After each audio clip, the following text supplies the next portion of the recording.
Bien, buenas noches, bienvenidos a cada uno de los participantes de la sala Zoom, también como de la transmisión en nuestra página de Facebook del Colegio de Contadores Públicos de Junín.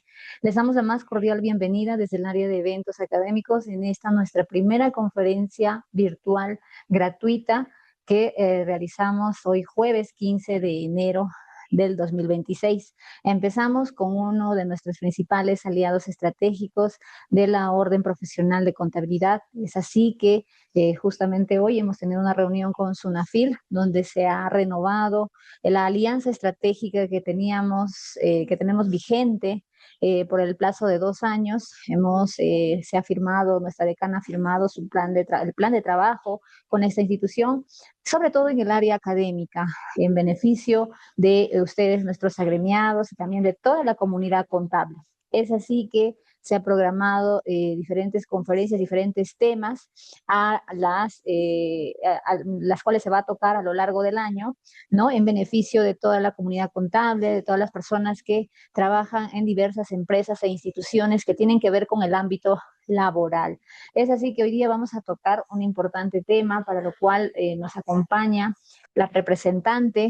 Si bien es cierto, estaba asignado un ponente, pero por la emergencia que quizás muchos aún no están enterados, hay una emergencia en cuanto a desastres naturales que en esta temporada de invierno ocurre en nuestra zona de selva de la región Junín, en la zona de Chanchamayo. Entonces ha tenido que ser referido este profesional, pero la institución, SUNAFIL, cumpliendo con el compromiso que tiene con el Colegio de Contadores Públicos de Junín y toda la comunidad contable para realizar esta capacitación programada para hoy 15 de enero, ha designado a la abogada Daisy Valeria Maldonado, quien es especialista legal de la IRE Junín de SUNAFIL. La abogada ya está en sala, ya le di, abogada Daisy Maldonado, me imagino que está usted con ese usuario, ya le di el coanfitrión para que pueda probar su micrófono y su cámara, por favor, si me confirma.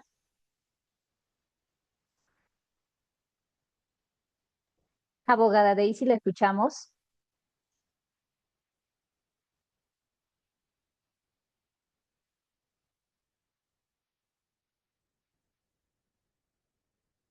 A ver, mientras tanto vamos tratando de comunicarnos con la ponente asignada. Ah, ya, con Daisy Maldonado. Sí, a Daisy Maldonado le hemos dado el coanfitrión. A ver, vamos a intentar. Voy a habilitar su micro. A ver, hay dos Daisy Maldonado. Ok, ok. Ahora sí, le estamos dando el coanfitrión. Sí, ¿se me Hay dos escucha? Daisy Maldonado. ¿Sí? Sí. Y Hola. si me Sí, sí, permite, sí. ¿Sí perfecto. le escuchamos? Sí, ahorita le doy los permisos para que pueda compartir. ¿Listo? Listo. Ahora sí, estamos viendo su pantalla, abogada. Antes de darle la posta total de esta sala Zoom, quisiera recordarles a nuestros participantes que esta conferencia está siendo grabada y va a ser colocada en nuestro repositorio que está en el canal de YouTube del colegio. Asimismo, el material académico que se está presentando se va a compartir con aquellos que se hayan inscrito, se les va a enviar un enlace. De igual manera, también lo pueden encontrar en nuestra página web, donde también tenemos un repositorio. Sin mayor preámbulo, entonces voy a recordar también las normas de convivencia de esta aula virtual, en la cual los permisos de micrófono y cámara no están permitidos. Solo a la parte final, donde se va a poder atender las consultas, se va a habilitar los micrófonos de manera breve a quienes quieran hacer una intervención. Asimismo, vamos a responder las consultas tanto de los mensajería de Zoom como también de Facebook. Con esas indicaciones vamos a dar inicio entonces a la conferencia del día de hoy. Adelante, abogada. Sí, buenas noches. Hoy día queremos tocar un tema muy importante para conocimiento de los agremiados y el público en general, que es la participación en las utilidades. ¿Cuál es la base legal, ¿no?, en la que vamos a basar esta ponencia? En la normativa nacional vamos a partir de la Constitución Política del Perú, el decreto legislativo número 677, que regula la participación en la utilidad, gestión y propiedad de los trabajadores de las empresas que desarrollan actividades generadoras de rentas de tercera categoría y que están sujetos al régimen laboral de la actividad privada y normas modificatorias y derogatorias. El decreto legislativo número 892, que regula el derecho de los trabajadores a participar en las utilidades de las empresas que desarrollan actividades generadoras de rentas de tercera categoría. Y por último, el decreto supremo número 0998, que es el reglamento para la aplicación del derecho de los trabajadores de la actividad privada a participar en las utilidades que generen las empresas donde prestan servicios. Como dijimos, se parte de la Carta Magna, ¿no?, que reconoce la participación de los trabajadores en las utilidades, ¿no? ¿Qué dice en el artículo 29 de la Constitución Política del Perú? El Estado reconoce el derecho de los trabajadores a participar en las utilidades de la empresa y promueve otras formas de participación. ¿Cuál es el objetivo, ¿no?, de la participación en utilidades? No, en primer lugar, ¿qué es la participación? Es el derecho de los trabajadores sujetos al régimen laboral de la actividad privada a participar en las utilidades de las empresas que desarrollan actividades generadoras de rentas de tercera categoría. ¿Y con qué objetivo? Básicamente son dos, ¿no? La finalidad de esta participación. La primera es que identifique a los trabajadores con la empresa, ¿no?, que haya un sentido de pertenencia con la empresa, y esto a su vez va a generar un aumento de la productividad basado en un esfuerzo conjunto de los trabajadores y los empresarios, ¿no?, porque a mayor ganancia también va a beneficiar a los trabajadores. Entonces, ¿qué empleadores están obligados a hacer este reparto? Para empezar, esto es propio de las empresas del régimen privado. Estas empresas deben ejercer actividades que generen rentas de tercera categoría y, como último requisito, deben contar con más de 20 trabajadores en planilla electrónica. ¿Cuáles son las rentas de tercera categoría, no? Para empezar, son aquellas derivadas del comercio, la industria o minería, de la explotación agropecuaria forestal, pesquera o de otros recursos naturales, ¿no?, de la prestación de servicios comerciales, industriales o de índole similar, como transporte, comunicaciones, sanatorios, hoteles, depósitos, garajes, reparaciones, construcciones, bancos, financieras, seguros, fianzas y capitalización, y en general de cualquier otra actividad que constituya negocio habitual de compra o producción y venta, permuta o disposición de bienes.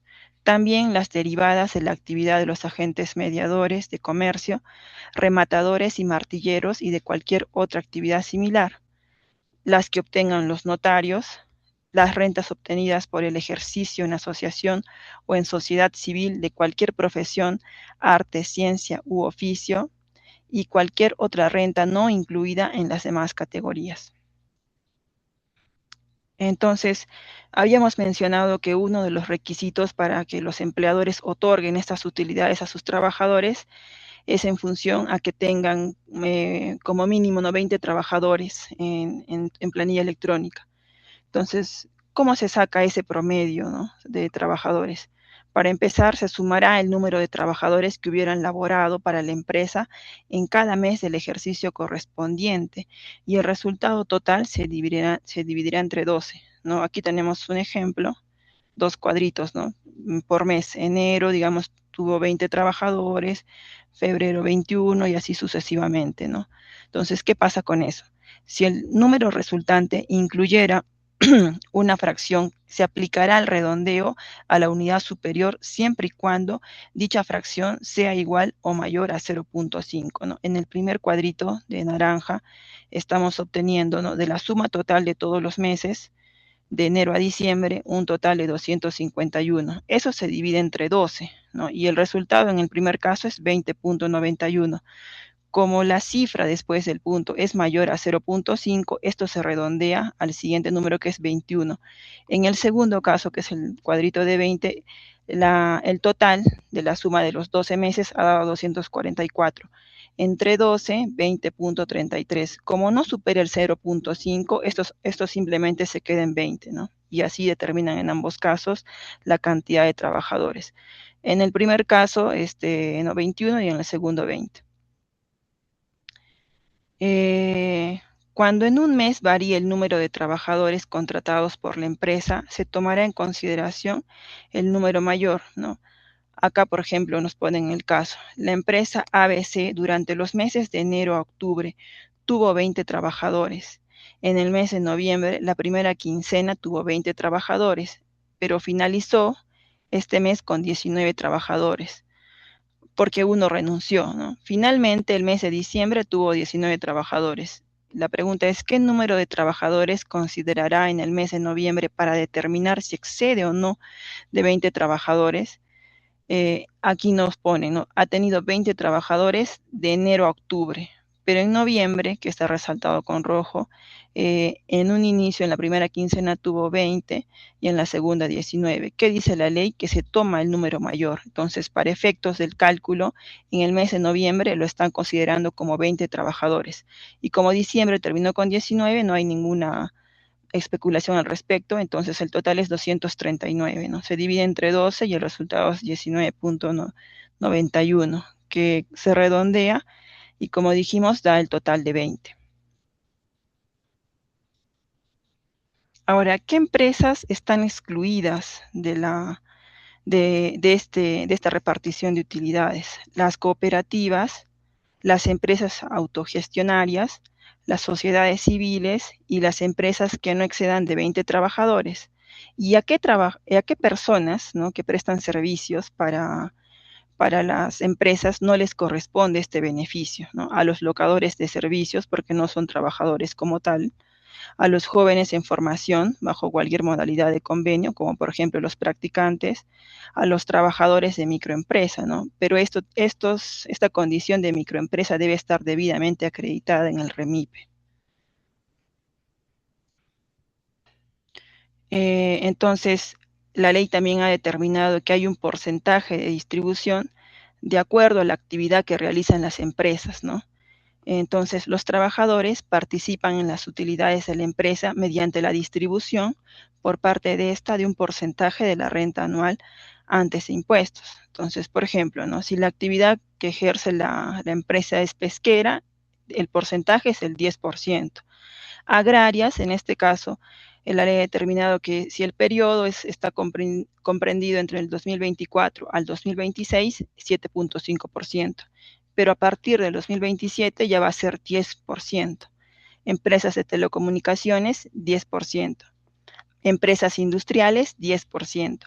Empresas mineras, 8%. Empresas de comercio al por mayor y al por menor y restaurantes, 8%. Y las empresas que realizan otras actividades, pero que generan rentas de tercera categoría, ¿no?, y cumplen los requisitos, 5%. Para determinar la actividad que realizan las empresas obligadas a distribuir utilidades, se tomará en cuenta la clasificación internacional industrial uniforme de las Naciones Unidas, ¿no? Ese es un documento que expresa, ¿no?, o sea, dónde va a estar ubicada la actividad de la empresa, ¿no? Es una guía para que podamos determinar esa actividad. Y en el caso que la empresa desarrolle más de una actividad, se va a considerar la actividad principal, entendida como la que generó mayores ingresos brutos en el respectivo ejercicio. ¿Cómo es el procedimiento para la distribución, ¿no? Básicamente es de acuerdo a dos criterios. El 50% en función de los días laborados por cada trabajador y el otro 50% en proporción de las remuneraciones de cada trabajador. Es decir, que de las utilidades que obtenga una empresa en un ejercicio anual, esto se va a dividir, o sea, digamos, si es una empresa pesquera, como dijimos, ¿no?, el porcentaje que corresponda, o agropecuaria, el porcentaje que corresponda. Este porcentaje del 7% o 10% de acuerdo a su actividad, se va a dividir en dos criterios, ¿no? O sea, los trabajadores van a recibir las utilidades, el 50% en función de sus días laborados y el otro 50% en proporción a las remuneraciones que ha percibido en ese ejercicio anual. Entonces, primero, la distribución en función de los días laborados, hay una fórmula, ¿no? Se dividirá el 50% entre la suma total de los días laborados por todos los trabajadores y el resultado que se obtenga se multiplicará por el número de días laborados por cada trabajador. Entonces, ¿qué va a percibir cada trabajador, no? La fórmula es 50% de las utilidades reportadas entre la suma de todos los días efectivamente elaborados por todos los trabajadores de la empresa. Este resultado se va a multiplicar por el número de días laborados por ese trabajador, ¿no? Del que se está haciendo el cálculo. Y como resultado se va a dar el monto de pago de utilidades de acuerdo a los días laborados. Es importante tener en cuenta qué días son computables para los días efectivamente elaborados, ¿no? ¿Qué considera la norma que son días que entran en ese cálculo? Para empezar, aquellos en los cuales el trabajador cumpla efectivamente la jornada ordinaria de la empresa, o sea, presencialmente ya ha prestado los servicios efectivamente en la empresa. Pero no solo eso, sino también los días de descanso prenatal y postnatal de las trabajadoras, ¿no? Las ausencias que deben ser consideradas como asistencias para todo efecto por mandato legal expreso, por ejemplo, las licencias sindicales, ¿no? En este caso. Y también se deberá tener en cuenta que los trabajadores con jornada inferior a la máxima establecida participarán en las utilidades en forma proporcional a la jornada trabajada. Entonces, los días computables, ¿no? que considera la ley. Para empezar, como dijimos, bueno, en este caso el descanso médico por accidente de trabajo o enfermedad ocupacional, pero exceptúa la enfermedad común, ¿no? La enfermedad ocupacional es aquella generada por factores del trabajo, ¿no? Como exposición a químicos, las posturas u otros parecidos, ¿no? Que tengan relación con el ejercicio o el ambiente laboral, ¿no? Pero una enfermedad común, por ejemplo, es una gripe. Entonces, eso lo está exceptuando la norma y no entra para el cálculo de días efectivamente elaborados, ¿no? Según qué base normativa, el artículo 5 del decreto legislativo 892. Como dijimos, también otro caso, las licencias sindicales, ¿no? Que es un permiso reconocido por la norma en el artículo 32 del decreto supremo número 10/2003, trabajo. También las licencias de los miembros del Comité de Seguridad y Salud en el Trabajo y los supervisores. Su base normativa, el artículo 73 del Decreto Supremo número 5/2012, trabajo. Los días no laborados por cierre del centro de trabajo ante la Comisión de Infracciones Tributarias. Su base es el artículo 183 del Código Tributario. Los días no laborados por un despido nulo, el artículo 54 del Decreto Supremo número 0196, trabajo. También lo considera como día efectivamente elaborado las horas de lactancia materna, ¿no? Y de acuerdo a la ley 2743. Y por último, los días no elaborados por suspensión de labores de la empresa por caso fortuito o fuerza mayor que no hayan sido comprobados por la autoridad administrativa de trabajo. Y también se incluyen las remuneraciones devengadas en suspensión perfecta no autorizada por la Autoridad Administrativa de Trabajo.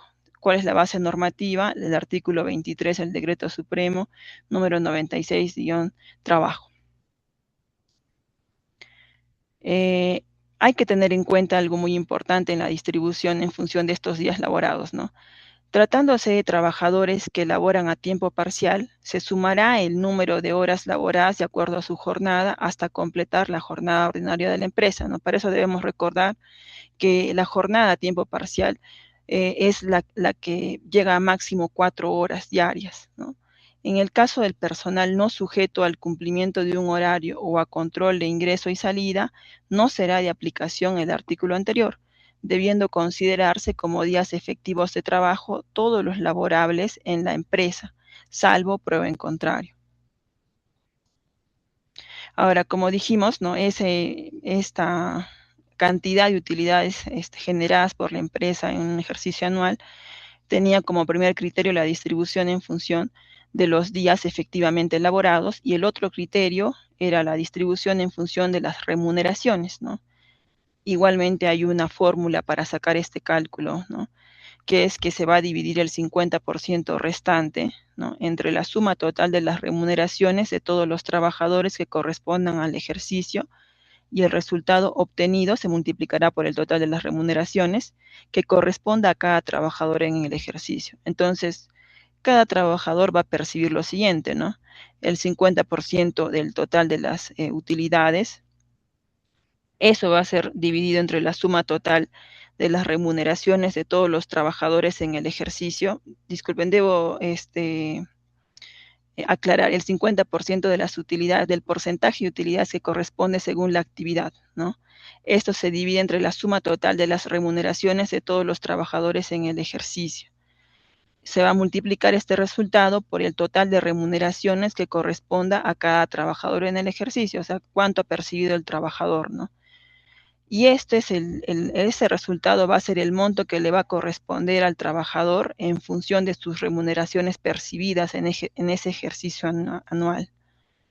Entonces, para este caso, ¿qué se considera remuneración? Para empezar, el íntegro de lo que el trabajador recibe por sus servicios, en dinero o en especie, cualquiera sea la forma o denominación que tenga, siempre que sean de su libre disposición. Y también las sumas de dinero que se entreguen al trabajador directamente en calidad de alimentación principal, como desayuno, almuerzo o refrigerio que lo sustituya o cena, y que tengan, pues, sobre todo, naturaleza remunerativa. Pero ¿qué ingresos no están incluidos para el cálculo de este criterio de remuneración, ¿no? Para empezar, las gratificaciones extraordinarias u otros pagos que sean entregados por el empleador ocasionalmente y a título de liberalidad, o sea que él por voluntad propia decide entregar a sus trabajadores. El costo o valor de las condiciones de trabajo, el valor del transporte supeditado a la asistencia al centro de trabajo, la asignación o bonificación por educación, la entrega de bienes de la propia producción de la empresa, cualquier forma de participación en las utilidades de la empresa, la canasta navideña o similares, la alimentación proporcionada directamente por el empleador que tenga la calidad de condición de trabajo y las prestaciones alimentarias de suministro indirecto, las asignaciones o bonificaciones por cumpleaños, matrimonio, nacimiento de hijos, fallecimiento y aquellas de semejante naturaleza. A su vez, también la ley establece un tope, ¿no?, para recibir estas utilidades, indicando que el monto máximo que puede percibir un trabajador es el equivalente a 18 remuneraciones mensuales, ¿no?, que se encuentren vigentes al cierre del ejercicio. O sea, en ese ejercicio anual, las remuneraciones que percibió, no, o sea, ese va a ser el criterio para determinar el tope, ¿no? Si excede las 18 remuneraciones, no se va a pagar ese excedente, solamente hasta las 18 remuneraciones. Hay también un plazo para efectuar este pago, ¿no? ¿Y cuál es ese plazo, no? Es de 30 días hábiles, perdón, 30 días naturales siguientes al vencimiento del plazo señalado por las disposiciones legales para la presentación de la declaración jurada anual del impuesto a la renta. ¿Quién aprueba esto? Es la SUNAT, ¿no? Ellos emiten el plazo, el cronograma para la presentación de esta declaración jurada. Y, por ejemplo, ¿no?, el plazo para distribuir utilidades de aquellas empresas obligadas a reparto cuyo último dígito del RUC es 0, ¿no? Establece, por ejemplo, esto fue del año 2024, ¿no?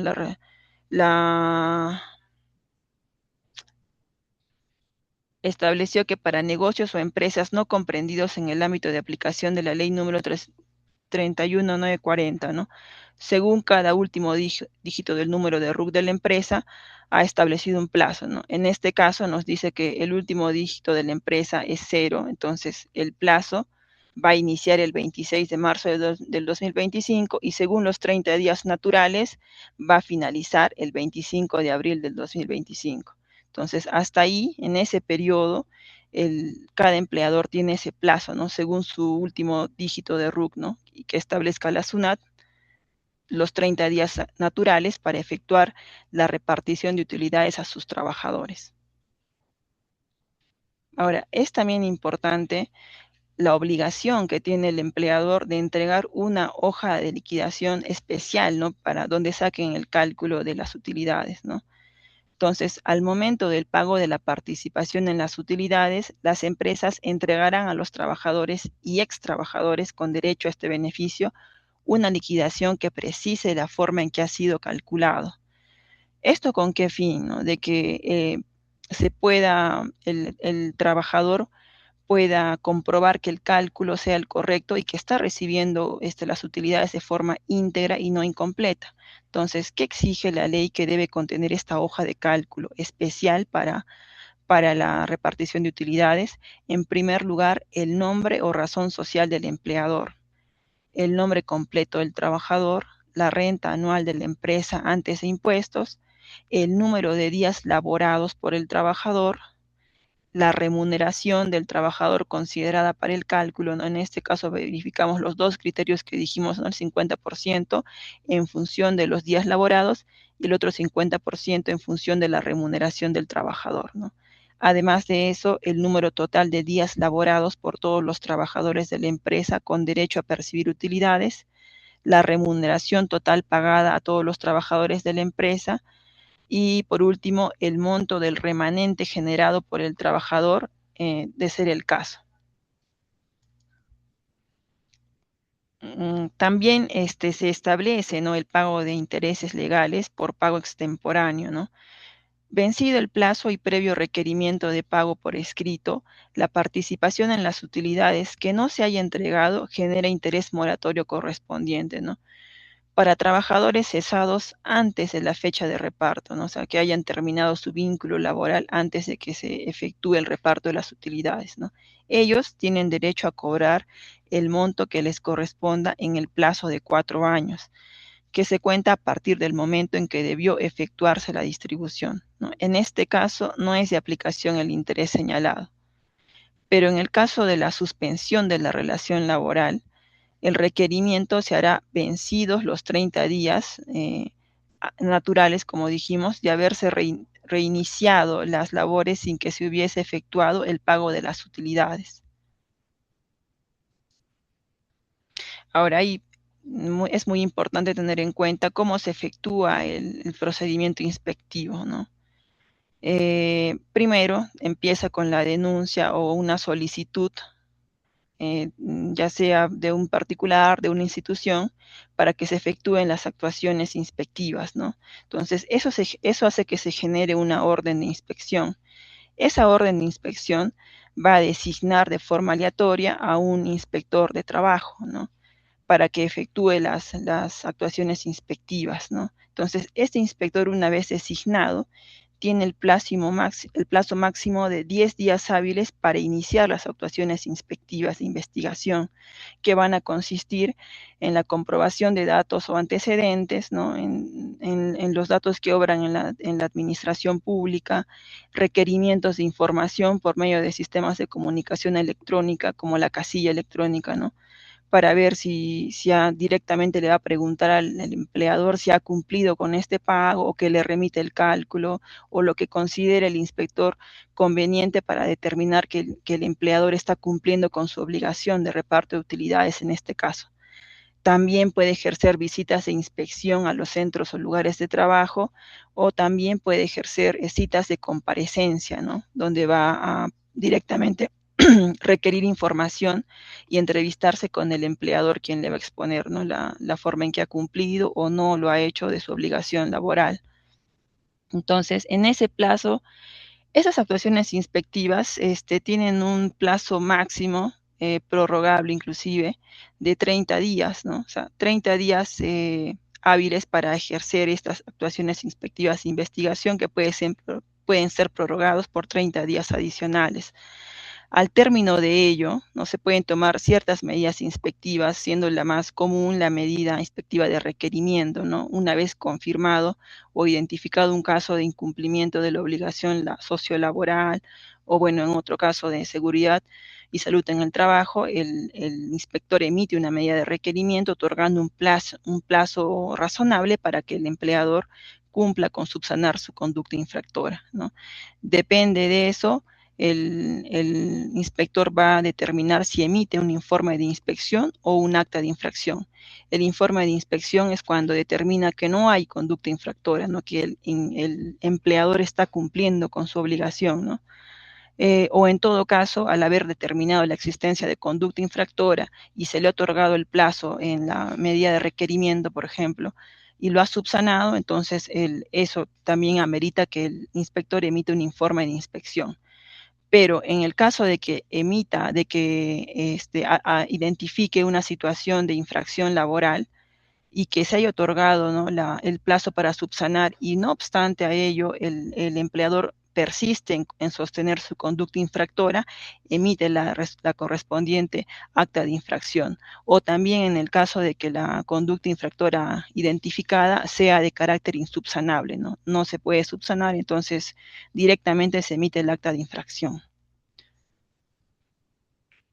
Entonces, ¿cuál es el fin? ¿Cómo finalizan las actuaciones inspectivas, ¿no? Como dijimos, en caso de no advertirse infracciones o de haberse subsanado las mismas, se emite el informe de actuaciones inspectivas correspondiente y se archiva, ¿no?, la orden de inspección. Pero en el caso de no subsanarse las infracciones detectadas o que éstas tengan el carácter de insubsanable, se emite el acta de infracción en mérito a la cual se dará inicio de oficio al procedimiento sancionador, ¿no? Una vez recibida por la autoridad instructora, ¿no?, el acta de infracción y se notifica la imputación de cargos, con lo cual se da inicio al procedimiento sancionador, ¿no? Entonces, ¿cuáles son los aspectos sancionadores a tener en cuenta por los sujetos empleadores, ¿no? Que hay dos infracciones consideradas por el Decreto Supremo número 19, 2006, trabajo, que es el reglamento de la Ley General de Inspección del Trabajo y sus modificatorias, ¿no? En primer lugar, considera como infracciones leves, en el artículo 23, numeral 23.2, el hecho de no entregar al trabajador en los plazos y con los requisitos previstos las hojas de liquidación de la participación en las utilidades u otros beneficios sociales, dice, ¿no? Como habíamos dicho, la norma ha establecido como una obligación excepcional, ¿no? O sea, aparte de que emite las boletas de pago, por ejemplo, algo excepcional y aparte, la hoja de cálculo de las utilidades, ¿no? Entonces, cuando el trabajador no entrega, está incurriendo en una infracción leve.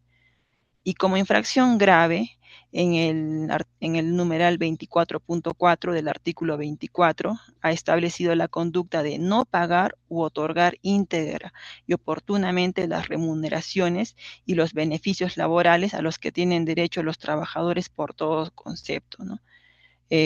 Porque no está pagando o lo está pagando de forma incompleta, ¿no? Según el cálculo que se va a efectuar, digamos que al trabajador le correspondía más porque ha trabajado más días o porque ha recibido mayor remuneración, o puede ser el caso de que el empleador no esté considerando conceptos remunerativos como por ejemplo las gratificaciones, la asignación familiar, entre otros que tienen carácter remunerativo y que debieron ser incluidos en el cálculo, ¿no? Si hay este error en el cálculo y está haciendo un pago incompleto, está incurriendo el empleador en esta infracción grave, ¿no?, de la 24.4 del artículo 24. Asimismo, es importante tener en cuenta la escala de multas, ¿no?, expresada en soles. Y esto va a ser en función de la UIT. Bueno, para el año pasado, 2025, se consideró de 5.500, ¿no? Entonces, perdón, este es del año actual, 2026, 5.500. Entonces, ¿cuál es la tabla de multas, no? Esto va en función de la condición de la empresa, ¿no? Si es microempresa o pequeña empresa, pero en este caso deben estar debidamente acreditadas ante el REMIP. También en función de la gravedad de la infracción, si es leve, grave, muy grave, y como ya saben, el decreto supremo número 19/2006, que es el reglamento de la Ley de Inspección del Trabajo, establece como un catálogo de infracciones y no expresamente las tipifica, ¿no? Entonces se ubica la gravedad de la infracción y de acuerdo a eso también es otro criterio para considerar cuánto va a ser el cálculo de la sanción, ¿no?, a imponerse. Y por último, otro criterio que se tiene en cuenta es el número de trabajadores afectados, ¿no? De 1 a 5 es una cantidad, de 6 a 10, ¿no? En el caso de pequeña empresa, en el caso de microempresa, como son menos trabajadores, ¿no? En función de cada unidad de trabajador, y ya en el caso de las empresas que no son MIPE, ¿no? MIPE, de 1 a 10, de 11 a 25 y así sucesivamente, ¿no? Entonces son tres criterios: la condición de la empresa, la gravedad de la infracción y el número de trabajadores afectados. Siempre hay que recordar que hay un aplicativo muy importante que es Verifica tu Chamba, ¿no? Que ofrece Sunafil, y con ese aplicativo podrás corroborar si tu empleador te ha registrado en planilla, ¿no? Si recordemos que el empleador debe dar de alta en el registro de la planilla electrónica dentro del día en que el trabajador inicia la prestación de sus servicios. Entonces, si quieren corroborar los trabajadores que están en planilla, pueden ingresar a este aplicativo, ¿no? De ayuda. También hay apps que ofrece Sunafil, ¿no? Sunafil en tus manos, como, bueno, también herramientas digitales gratuitas, como registra tu denuncia, consulta tu trámite, Sunafil, identificación de inspectores, ¿no? Y verifica tu chamba, como dijimos. Bueno, hay otras plataformas de denuncias ciudadanas, denuncias servicios.gov.p. Hay un correo electrónico para remitir tu denuncia y la mesa de partes virtual, y también la mesa de partes presencial, ¿no? Que siempre está abierta al público y pueden venir a hacer sus consultas o sus denuncias, ¿no? Según corresponda. Eso sería todo. Muchas gracias. Muchas gracias a usted, de abogada, por la excelente exposición que nos ha desarrollado acerca de este tema tan solicitado en esta temporada, ¿no? En ese caso tenemos, a ver, voy a revisar la sección de preguntas mientras reiteramos la invitación para que los participantes, tenemos más de 50 participantes en la sala de Zoom, puedan registrar sus preguntas. Y si en caso desean hacerlo por su micrófono, por favor levantar la mano, activar el botón de levantar la mano para que se les pueda dar el permiso del audio que corresponde. ¿Sí? Vamos escribiendo entonces las consultas.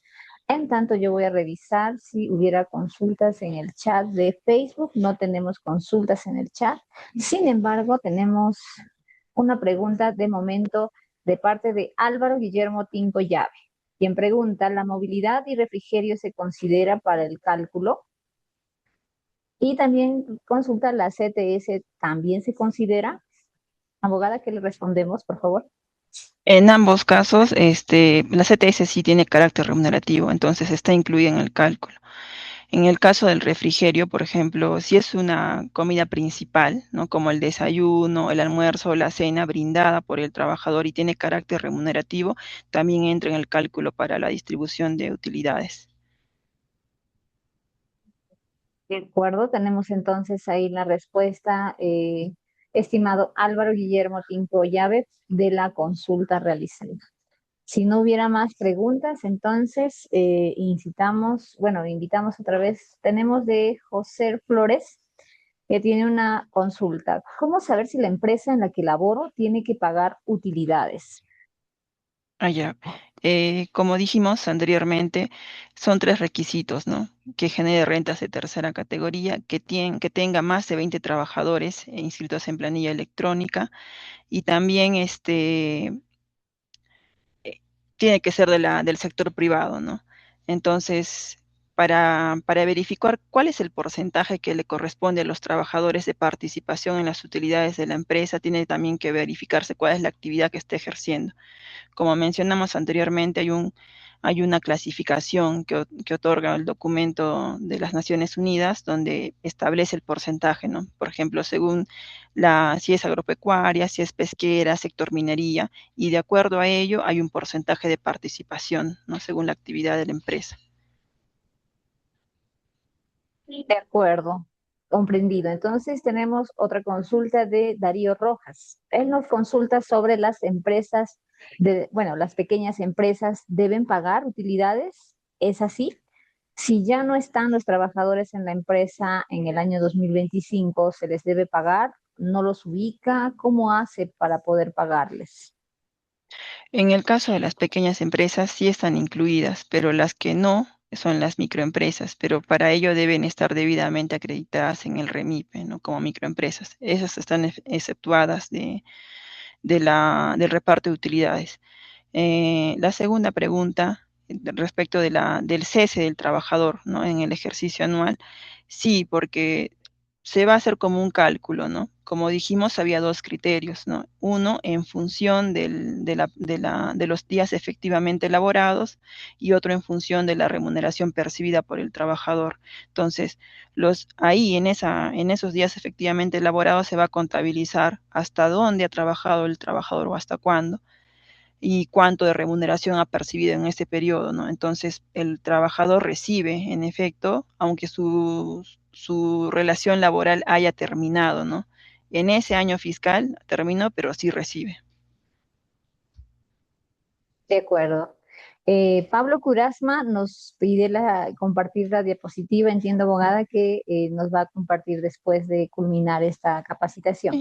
Sí. Siguiente pregunta de Álvaro Guillermo Tinco Llave. Dice, se inició la relación laboral en la empresa que sí paga utilidades y luego pasan a una empresa que no paga, pero es del mismo grupo, es decir, de los mismos dueños. Más abajo continúa. ¿Es necesario que esté firmado la hoja de liquidación para el pago de utilidades o se puede pagar a una cuenta sueldo u otra cuenta que figure su nombre? Esto con el fin de pagar dentro del plazo.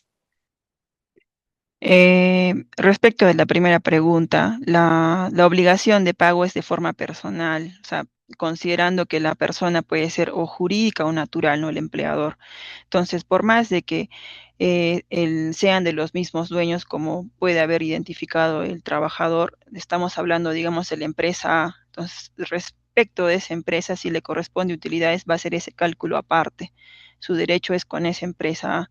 Si la empresa ve, a pesar de que tienen los mismos dueños, ¿no? Las personas, no sé, los gerentes, los que estén detrás de la persona jurídica, pero es otra empresa, otra persona jurídica ve, y ella no tiene la obligación de repartir utilidades, entonces con esa empresa no hay esa obligación de parte del empleador. ¿Cuál era la segunda pregunta, disculpe? Sí, la segunda pregunta de Álvaro era, a ver, se inició, esta era la pregunta ya. ¿Es necesario que esté firmado la hoja de liquidación para el pago de utilidades o se puede pagar a una cuenta sueldo u otra cuenta que figure su nombre, esto con el fin de pagar dentro del plazo? En realidad, la firma de la hoja de utilidades, o sea, en señal de conformidad de que está recibiendo el trabajador, sí da una señal, ¿no? De que lo está recibiendo, pero para probar, para que el empleador pueda probar ante la autoridad fiscalizadora de trabajo de que ha efectuado realmente el pago de las utilidades, tiene que hacerlo con una constancia, ¿no? De pago, que debe ser a través de una entidad del sistema financiero, ¿no? De un banco depositado a la cuenta del trabajador. Con esa constancia, el empleador está probando está acreditando que ha efectuado el pago. Con la firma es cuestionable. Lo mejor es que sea con la efectivización, que es la constancia de pago, ¿no? Y también para el plazo, ¿no? Como dice el participante, ¿no? Comprendido. Edilberto Dolores nos consulta si las empresas de distribución de electricidad, ¿dentro de qué actividad se considera? Eh, no estoy segura, para eso tendríamos que revisar a detalle el documento que dijimos de las Naciones Unidas, pero lo podría hacer el participante en las diapositivas que vamos a darles. Ahí está exactamente el documento y ahí se puede ubicar fácilmente a la empresa, ¿no? De acuerdo. Terminamos con la última pregunta. Con respecto a los accionistas en una SAC, ¿están sujetos a una fiscalización? Sí, definitivamente. ¿Se refiere a la empresa que sea, o sea, una sociedad anónima cerrada o a los accionistas, o sea, particularmente exceptuando su participación? Debemos recordar de que la fiscalización es directamente con el empleador. O sea, si Juan Flores tuvo una relación laboral con la empresa A, que es una SAC, es respecto con esa empresa que se va a fiscalizar, ¿no? Si ha cumplido la empresa SAC, ¿no? con sus obligaciones laborales, no respecto de de las personas que están detrás de la empresa, ¿no? ¿Qué mencionó? No recuerdo exactamente. Respecto de Eh, ellos no va a ser. con respecto a los accionistas, ninguna Accionistas, SAC. claro. Ajá, Ujú. los accionistas están exceptuados, es con la persona jurídica, ¿no? Que, que va a ser la empresa Sociedad Anónima Cerrada. De acuerdo.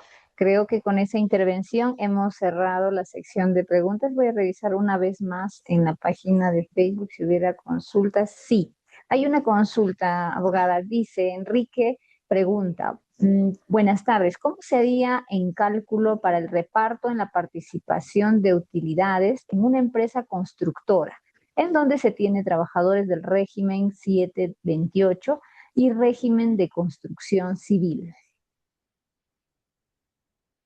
En ese caso, ¿no? Tenemos que revisar si la empresa de construcción está incluida dentro de las empresas cuya actividad está eh, considerada para el reparto de utilidades. Recordemos también que un requisito principal para la participación de las utilidades es que se pertenezca al régimen de la actividad privada, o sea, el decreto legislativo número 728. Por lo tanto, los trabajadores de construcción civil están exceptuados, ¿no? De esta repartición. Entonces, únicamente los considerados en este régimen que hemos mencionado. De acuerdo, entonces hemos atendido las diversas consultas tanto del aula Zoom como también de la transmisión en Facebook. Agradecemos a los más de 50 participantes en Zoom y más de 10 participantes que se habían reunido en la transmisión en vivo en su momento. Muchas gracias a todos ellos. Hemos concluido esta capacitación. Permítame, por favor, otorgar el diploma de reconocimiento y en señal de agradecimiento de parte del Colegio de Contadores Públicos de Junín, certifica a la abogada Daisy Valeria Maldonado Ruelas por su participación como ponente en la conferencia Participación en las utilidades de la empresa desde el enfoque inspectivo de SUNFIL, desarrollado de manera virtual el 15 de enero del 2026, con una duración total de 3 horas académicas. Firman al pie del certificado en la CPC Maritza Maribel Yacta Sudichaki, decana del Colegio de Contadores Públicos de Junín, y la CPC Marisol Berta Chávez Pineda, directora secretaria del Colegio de Contadores Públicos de Junín. De esta manera, entonces, le haremos llegar también el certificado. Abogada, le pedimos cerrar la conferencia con las recomendaciones finales del tema. Adelante. Bueno, hemos expuesto un tema muy importante, sobre todo por las fechas en las que nos encontramos actualmente. Eh, Siempre recomendar a los empleadores principalmente el cumplimiento de la obligación. Ahí tenemos la base normativa para cualquier duda, ¿no? O también pueden acercarse para consultas ya más específicas acá a las instalaciones de la SUNAFIL.